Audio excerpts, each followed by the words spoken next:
Yeah, welcome, Bree. Glad you're here and thanks. You're glad I'm one of the people in the room.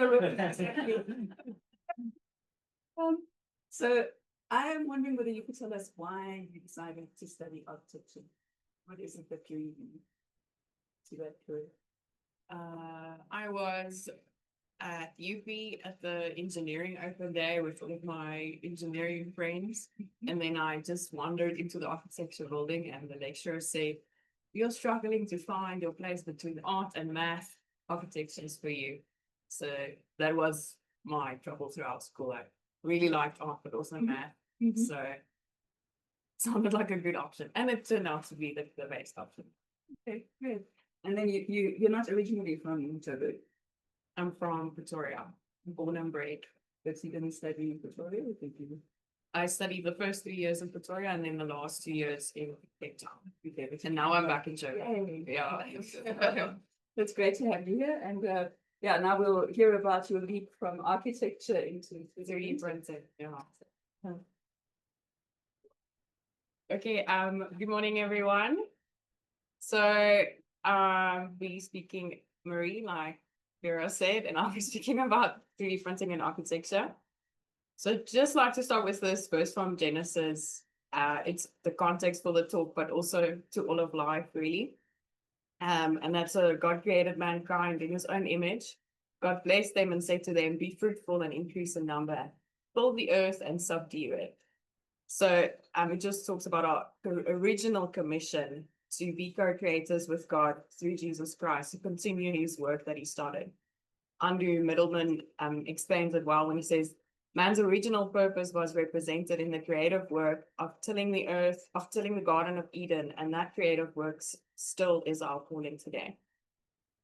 And then Genesis goes on to speak about how God created trees that are first pleasing to the eye and secondly good for food. So it gives us an idea of quality creation is beautiful and functional and efficient.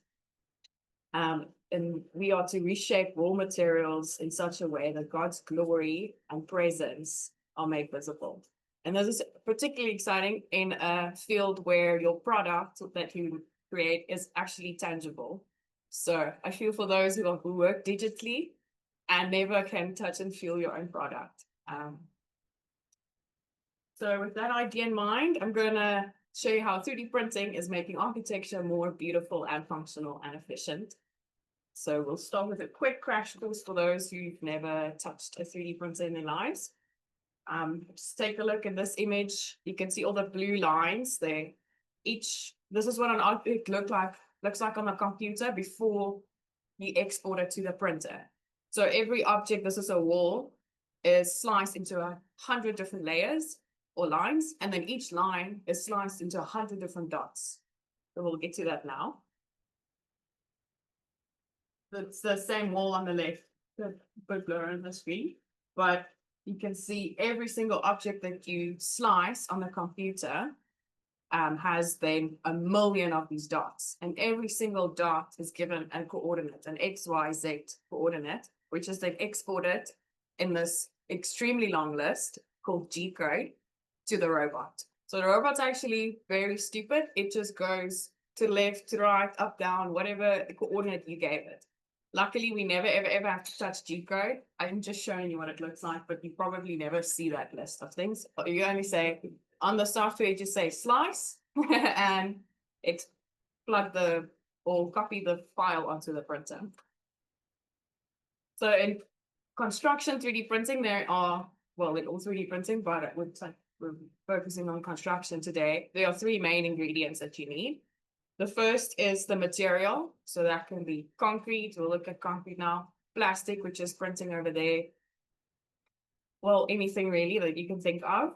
You need the design, which I'll also touch on, usually on 3D modeling, like 3D modeling software. We can also download designs. And then you have the actual machine that's doing the geometry. So that's material, design, and the robot. And then these ingredients can come in any combination. All across the world, people are exploring all different kinds of things.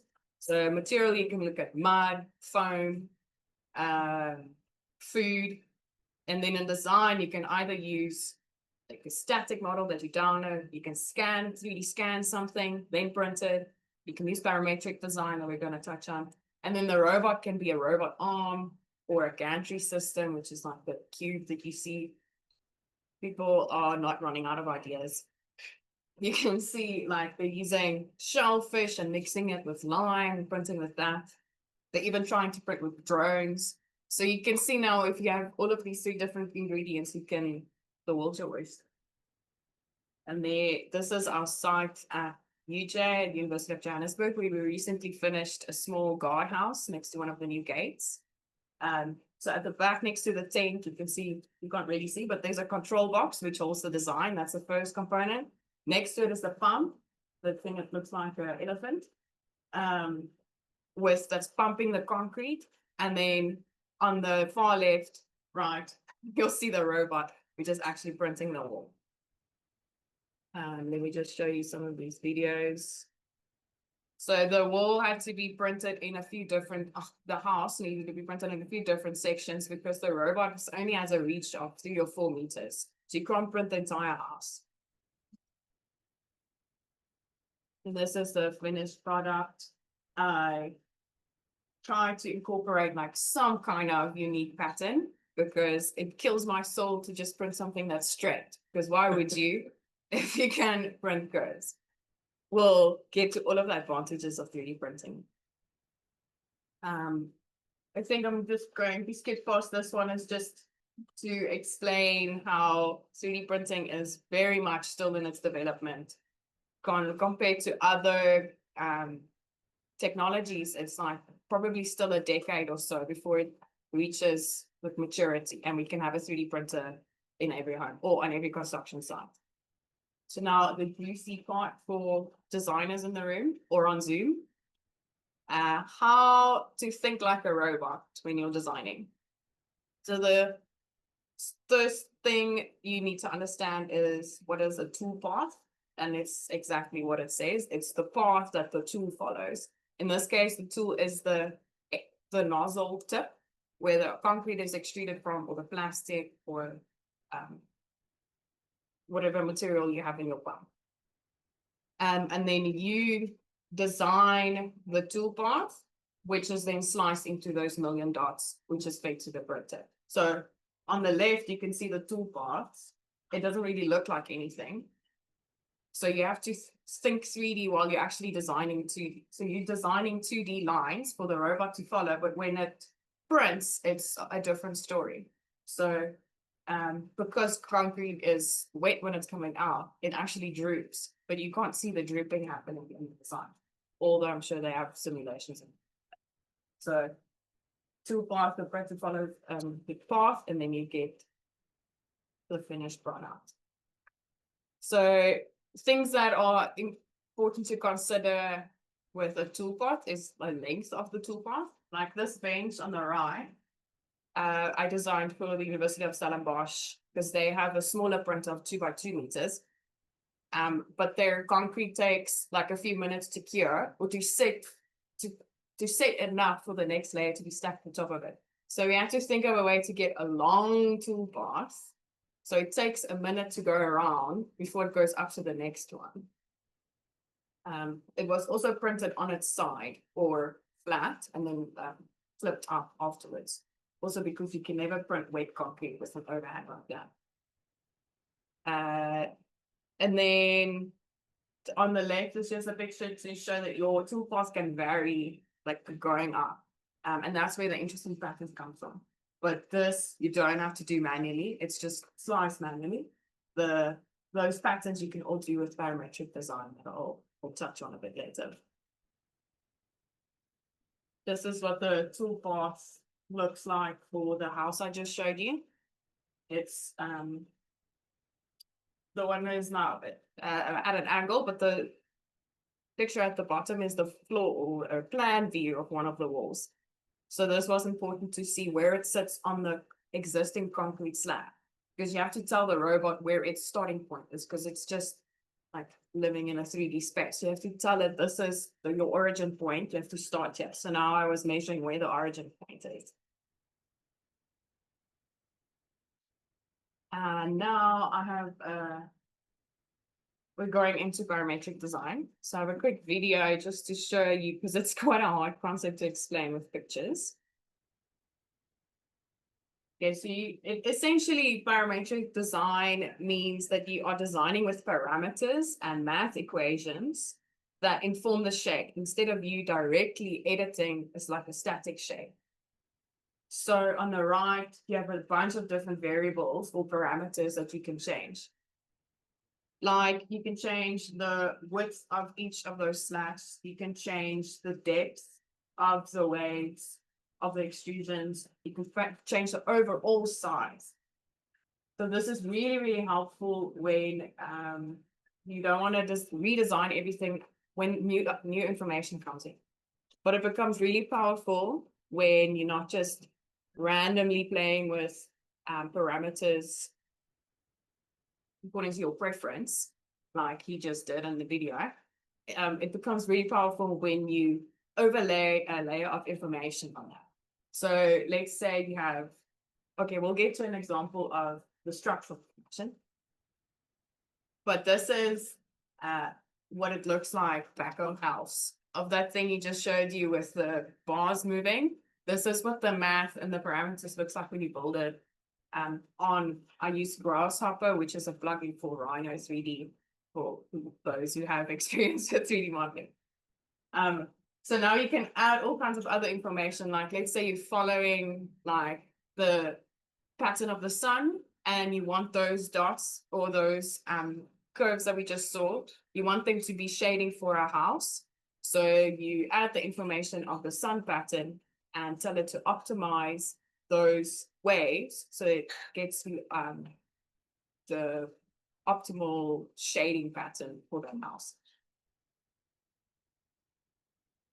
Like this is an example where the information fed to the parametric system was structure. So it's a project from the Tech University in Denmark. They use stresses that are applied to a beam as the parameters. So then it spits out all of these interesting lines that is used to create the toolpath for the concrete printer. So you're only printing concrete exactly where the stresses are on the beam. And you're also printing it at different thicknesses, depending on where the most stresses are. So it's almost like a tree where all of the different branches are not the same width, depending on the weight that they have to carry. But obviously they do it naturally over time. And here you only have one shot because it's concrete and then it's finished. Well, for now, we'll see what people figure out in the future. So just to give you an idea, by printing concrete only on the stress lines, you're increasing the strength to weight ratio with almost 180% compared to a solid beam, because it's way lighter now, but also way stronger. The same thing, using parametrics to create structure. Now we're getting to why the construction industry is looking at 3D printing as an option to build buildings.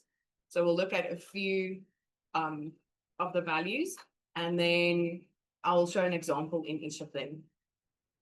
So, but on the right, this is a house that was printed by a company in Italy. It is printed with mud and straw only. So there's no reinforcement, no concrete. And that's why they had to use a dome shape. And also why they actually use a ribbed pattern, because the pattern actually contributes to the strength, like we just saw in the beam. You say straw. Straw. Print with straw. You make it really, really fine. You put it in a blender. And also, if I'm not mistaken, in the hollows of the wall, they also put straw for insulation. So it's like still kind of manual. The first value, or the most obvious thing that 3D printing adds to architecture, is the freedom of geometries. Because you don't have to use formwork anymore. I don't know if those who are familiar with construction, you have to build a case with wood first, and then you pour the concrete in it, and then you discard the case, and it's sometimes wasted. Most often it's just dumped. And also your form is then limited by what you can actually build with timber, not what you can build with the concrete itself. So because you don't have formworks or molds, we can have all kinds of shapes. And although it's very beautiful, what's not emphasized is that these more interesting patterns contribute to the structure, like with the beam and with the house example now. This is a single wall, the picture on the right, that's probably 50 or like 5 centimeters thick. Okay, let's say it's 10 centimeters thick, but still, if you had to build a straight line that thick, it will not be as strong as this. You would literally just be able to like push it over. But now because it's printed in a curve, it's way stronger. It also gives you freedom of geometry and plan. So we're used to buildings that have the same pattern or the same shape on the outside of the house as the inside of the house because bricks are flat on both sides. But with 3D printing, you can have a curve on the outside, but still have a straight wall on the inside because you're not limited by what pattern you can print. And the same is true for the house on the left. Like my early example of the sun, this pattern in the wall or the windows are optimized for that exact wall in that exact location to have the most amount of shading, but the most amount of ventilation as well. And that would have cost a lot if you had to make a new mold for each size of window. So the next one is affordable customization. So we're used to customization coming with a cost, but with 3D printing, it's virtually free. Because if you print 30 of the same pieces or 30 unique pieces, it's the same time and the same cost. So why would you not print 30 different pieces? This is a project example by a company in the Netherlands. So they now doubly used parametric design. So think of those formulas I showed you earlier. They first took a solid arch, then sliced it up into these tiles. So none of those tiles are the same. So each tile is unique. And then they used the same model to then export every single tile and its toolpath to later have it print. So this whole process is automatic. I guess the hardest part is to remember which one goes where. So you'll have to label all of these, otherwise you're gonna get stuck. Then we've touched on it a little bit, but the third value is performance optimization. So not only in structure that we touch on, but also in thermal, like those dimple walls or the house that I showed. And then sound insulation. So we're using geometry only. You can actually control the waves that comes into your building. So instead, traditionally, you would have to add an extra layer of material like polystyrene on the inside of the wall or some kind of sound barrier or a cladding or something. But now by geometry only, you can actually already gain a lot of sound performance, sound insulation. Then an often overlooked advantage is the efficiency because everything is digitized. So from like doing the site conveying, which is like the sun patterns and the weather of that site, taking that information, designing it, taking the design, slicing it, and exporting it to the robot and the building part itself, all of it's digital. So there are no more printing out A1 pages, giving it to the builder, making sure they built the wall in the right place. So it leaves a lot less room for errors. Theoretically, it leaves less room for errors. Like I said, the technology is still very new. So I can do a whole talk on everything that can go wrong. But since we're being like very optimistic about the future of construction, we'll just say it saves a lot of time. And then speed and accuracy. I think this is another video. So we're working with about 1 centimeter of tolerance when we're 3D printing. So these two walls, we could print directly next to each other and leave like a little slither of space just because you need to add a binding material in there.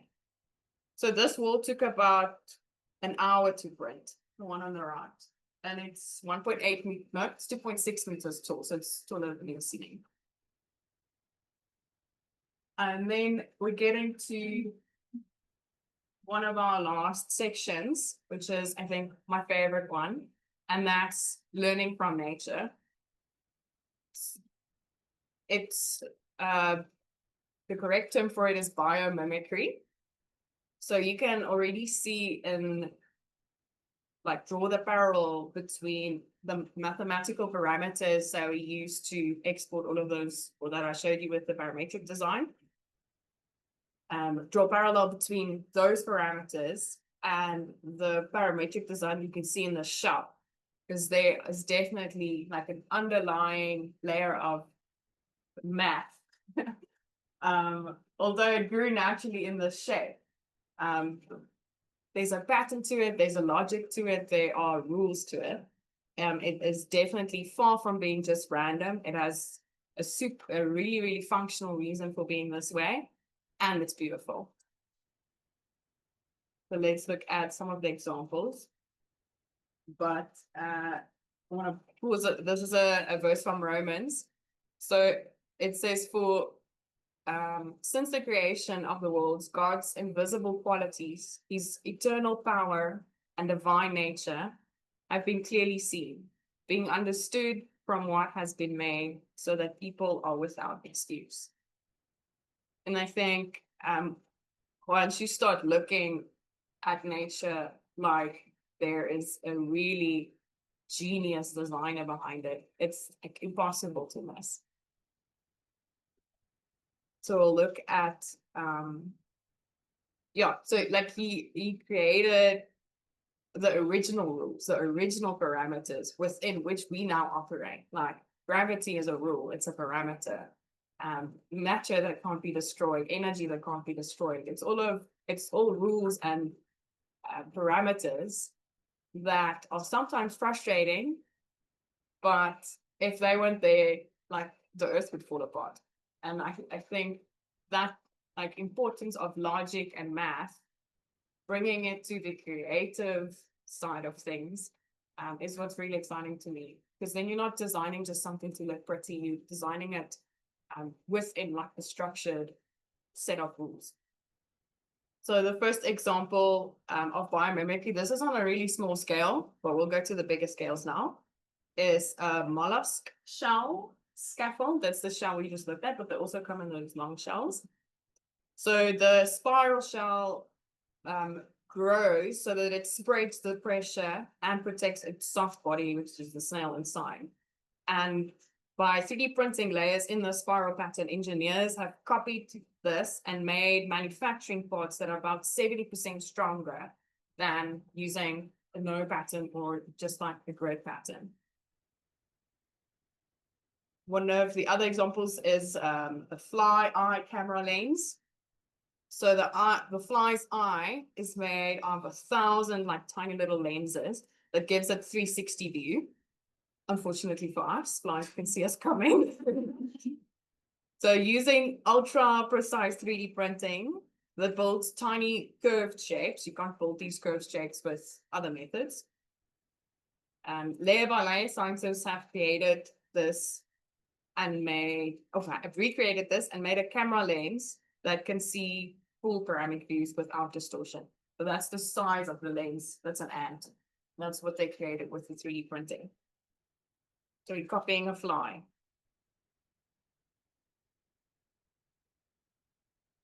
Another example is a butterfly wing. So they have these tiny ridges that make them strong and bend light in a special way. That's why they have this glitter aesthetic. With high precision nanoscale printing, scientists copied this design and made materials with 20% more stiffness compared to the traditional structures of the materials. I don't know if you can see on the screen, but having those ridges with the more flexible patterns in between is allowing us to create materials that like function like the butterfly wings. And then this is probably the most common one, is the structure of graphene. So it has natural hollow Yeah, it's there at the top right hand corner. Natural hollow web-like shapes that allow it to stay very light but also strong.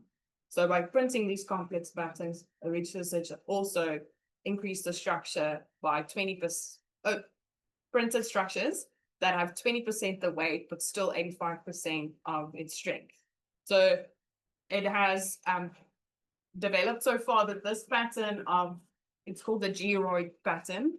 It's actually the standard infill pattern for 3D printing now. So if I like just want to print a cup or something, I can select georoid infill, and then it prints the inside of the cup with this pattern. So it's like already embedded in normal 3D printing. And then the last one is a shark skin at the bottom. It has these tiny rib-like sections that reduce the drag when they swim. And again, using 3D printing, they precisely copy these surface patterns and build coatings and surfaces that reduce friction. If you're now using planes or boats or you name it. So these are biomimicry on a micro scale. Let's look at a slightly bigger one. This is how we're copying nature on the facades of buildings.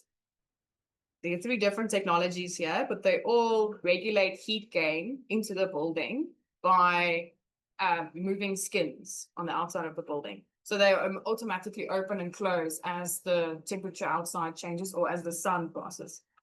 So the most interesting one is at the bottom right. It's two sheets of metal that are glued to each other, but it's 2 different metals. So the one extracts in heat while the other one expands in heat. So because of that effect, they actually curl up when the sun passes by, allowing for breathing and ventilation to go through the skin. And then when it cools down again, they go back to being straight. So it's like a leaf or like a flower, like those night flowers that only open up in the night. And then again, the same strength in geometry principle that we saw on the micro scale with the graphene structures, you can also now start applying to structural members in a building. Like this beam is a lot stronger just because of the pattern that it used to print it. The last 2 examples are not biomimicry. They're just using nature directly. So this is living walls. It's a small prototype they tried where they're printing with soil, but they're adding small little seeds in the soil. So you're printing with a material that after a few days actually starts to grow. Now, it's not structural. Don't build your house with this. It's just, it could be like a temporary form that if you want to do landscape architecture, you can print some of it, then fill it up with soil or sand or rocks. And then by the time this thing degrades, biodegrades, you have your structure and your plants have already taken root. And the next one is earth molds, again, using printing earth. This guy, Ronald Ryle, is pioneering mud 3D printing, thinking of all different kinds of ways to print mud. So here on the right, he's playing with print orientation. So instead of just printing like parallel to the ground, he's now adding an angle to it. Not sure where the shape is going. It's not very livable as it is, but you can use it for something else. So yeah, as we near the end, I want us to imagine, like, what if our built environment can start looking like this? Both of these are 3D printed projects that use concrete and parametric design to achieve these shapes. The one is just printed on the floor or printed horizontally and then rotated to fit into the holes of the windows. And the other one is, again, printed in a lab and then moved to site and then assembled there. But it's achieving shapes that we would never be able to achieve with any kind of other manufacturing or construction method. So I believe these methods of creating is taking us like a tiny step closer to the magnificent architecture that we will one day find like on the new earth. And if glorifying God means showing his presence and beauty to the world, then I think making structures and spaces like these really glorify him, and makes his presence and his qualities visible to the world in a very tangible way. And I want to end off with two futuristic renders. These are not real buildings, but they explore what it could look like if you take biomimicry and 3D printing and parametric design to the next level. So I don't know about you, but I'm really excited about what our built world can start looking like maybe in 20 years.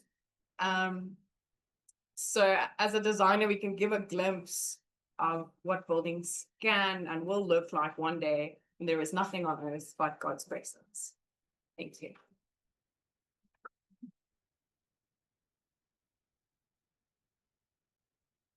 Thank you very much. You know, every time you come to TGIF, it's quite different. And this was very well worth engaging with. I think for a lot of us that we haven't seen some of the stuff. Questions, discussions, objections. No objections. I've seen some of these gantry type 3D printing mechanism printing houses. Do they? I know you said that you don't necessarily add reinforcing in many of these methodologies, but what do they? Can they add reinforcing, like rebar and that sort of thing, in some of these printing scenarios, or how do they? Is it not possible?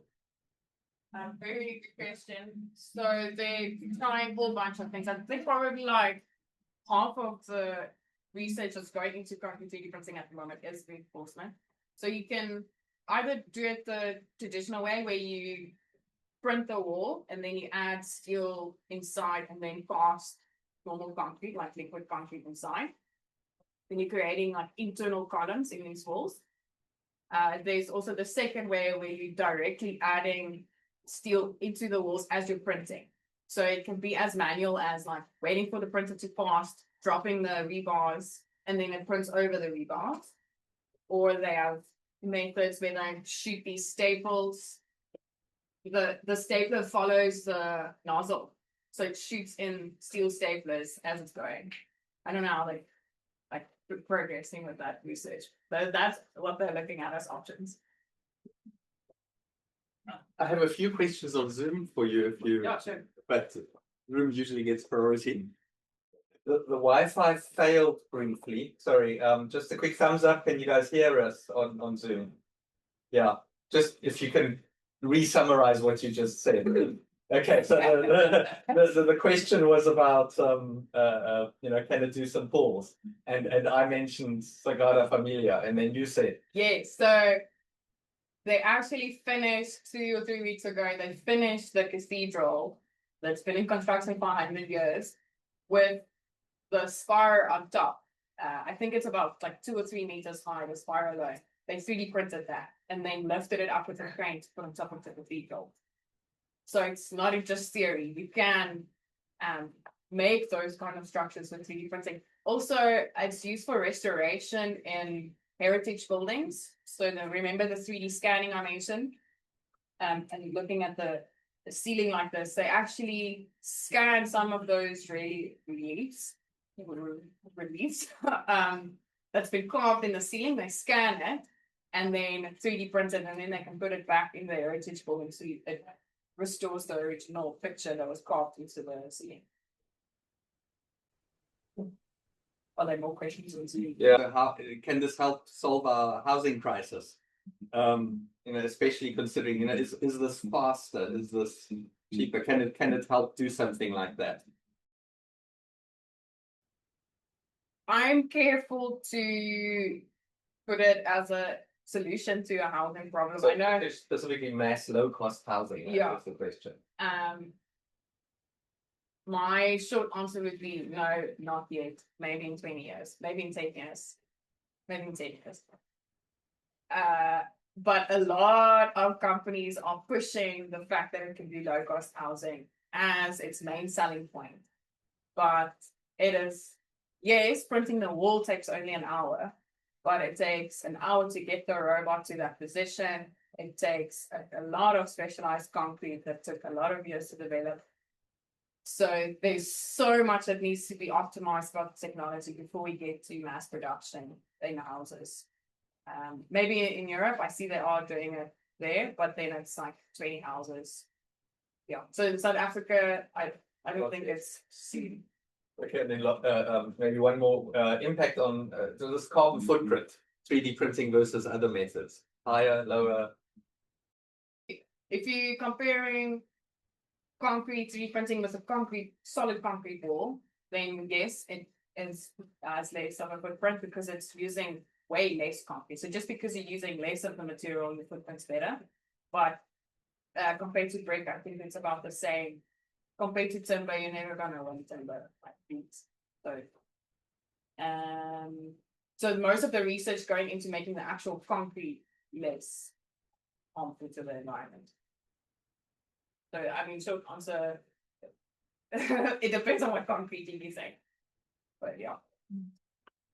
What is the cost of this one? The cost.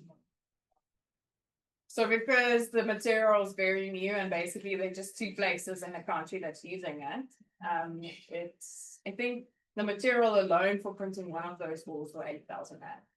So it's like 6 times more expensive than brick at the moment on a research level on a pilot house. It's hard to say what the trajectory would be if we figure out how to make cheaper material and have more people trained. Currently it's way more expensive. Okay, but if you do the cost trajectory over the last few years, That would There's be hope. my next research point. Okay. Yeah. Yes.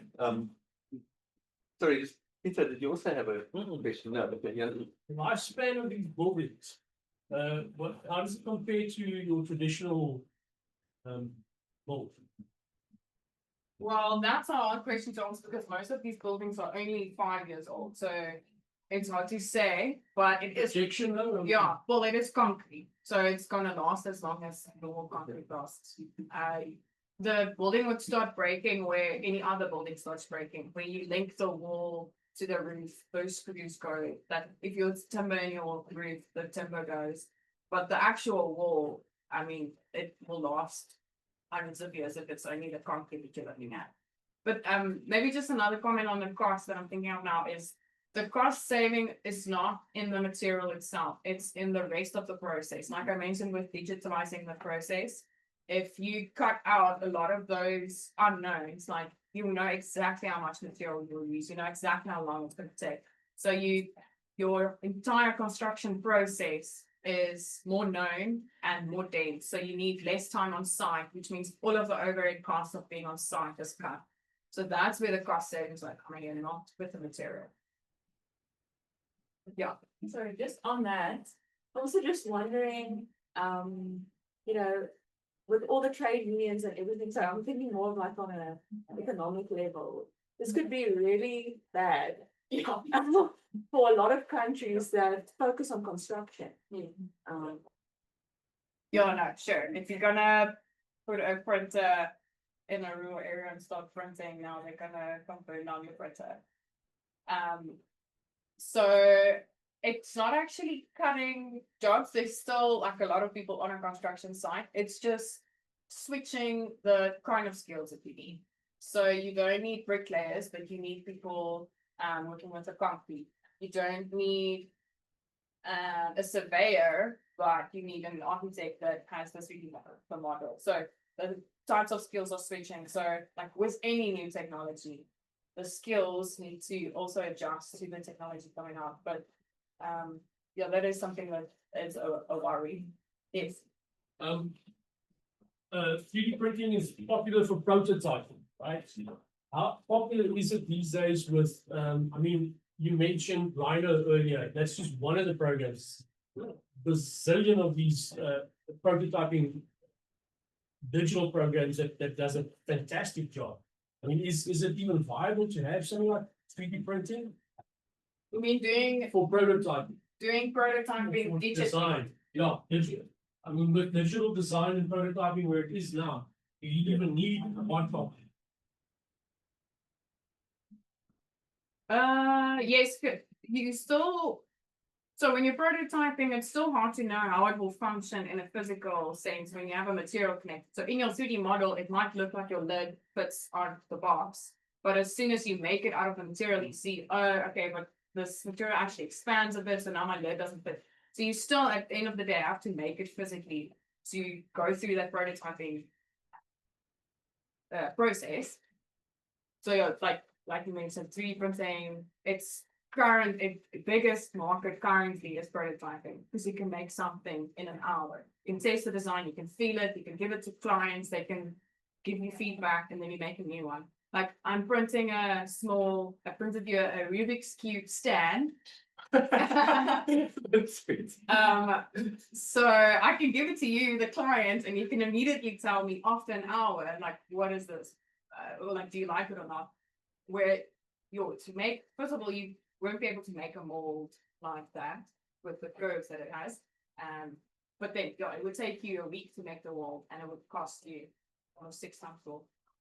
So, sorry, now I need to, can I say quickly? Sure. Yeah, so I think that's a reference to when we were discussing this talk. I said, I'm a bit of, I have a nerdy hobby of all sorts of different Rubik's cubes, and they come out in all sorts of different shapes and sizes now. It's not just the standard thing that you're used to. So the patterns are amazing and beautiful and intricate and complex.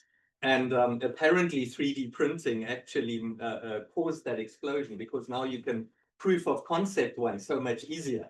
Okay, you can build all the bits and pieces and you can try it out.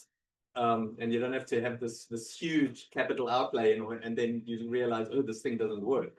Yeah, so that's what we're referring to here. So sorry for the people, I can't take the camera back there, Zoom people.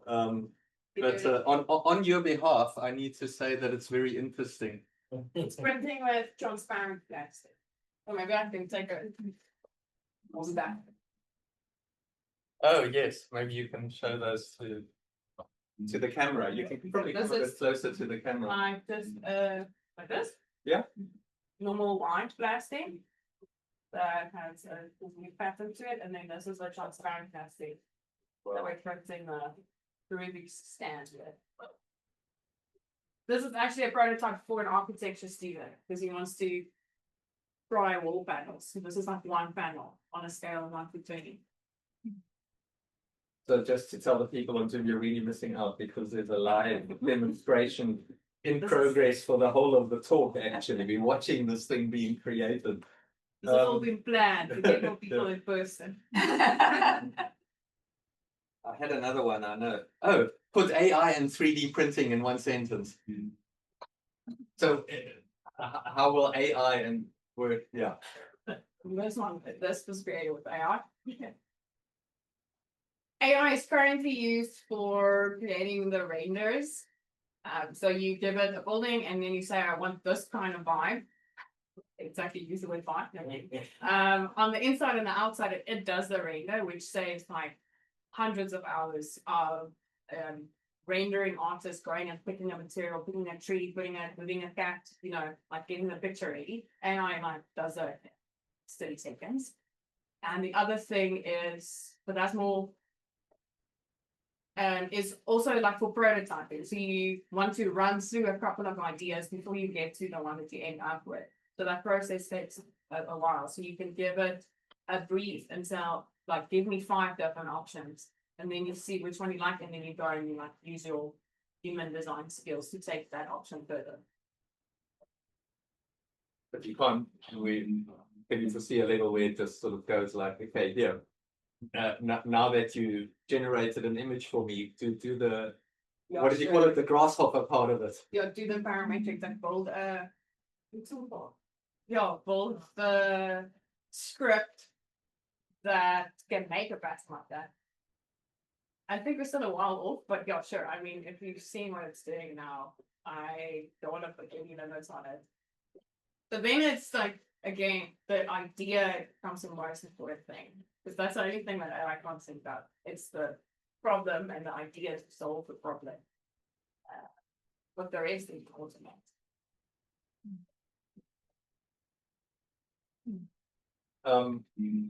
you may not be able to answer that one because I know there's probably a bit of secrecy around it. Which is the country, is it UAE or is it Saudi Arabia, where they're building this huge high-tech city and they're building yeah, for example. But I mean the line is just part of it. I mean they seem to have all sorts of projects. And then a new tallest building of the world, because we always got to build a new tallest one. So do you have any idea of whether the 3D printing technology has anything to do there? I would imagine it's used in. Neon. Oh, yeah, okay, I know the project. Not sure if it's being used to print the actual walls, but I bet it's being used for prototyping, for testing out some of the designs. And I also won't be surprised if they're using it for joints. So you can print with steel. So if you have like a couple of members coming together, your most complex bit that you have to figure out is the joint. Like let's say you have 4 like steel members coming together, but now they're all at an angle. Like how do you make that joint that put them all together? So again, you just scan that nest of members coming together and you print a custom joint. You just put the members in there. So I think it's being used in bits of the building, if not printing the entire thing. So one comment, I wonder what Gaudi would have done with 3D printing. So this is another like such a cool anecdote is Gaudi. It says he's the father of parametric design, because I don't know if you've seen the model for the Sagrada Familia. It's actually a bunch of weights of different sizes. He built the model for the building upside down. So he first calculated each weight that each spire has to carry, and then converted that to little bags of weights and hung them on strings. And then because of the pattern that the strings made, derived from the weight that it will have to carry, he got the shape for the cathedral. So these are little bags of weight hung from strings. So you have to look at it like this to see the cathedral. So it's using gravity as the rule to derive the design. Did he have an idea that basically could not be built at his, like there wasn't the technology to build it when he designed it? I believe there is like some kind of element to that.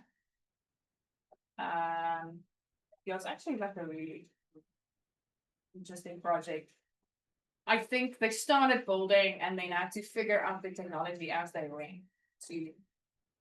That's another concept that I'm really interested in, is how design drives technology development, and technology development drives design. Because now design is starting to look different because we have 3D printing.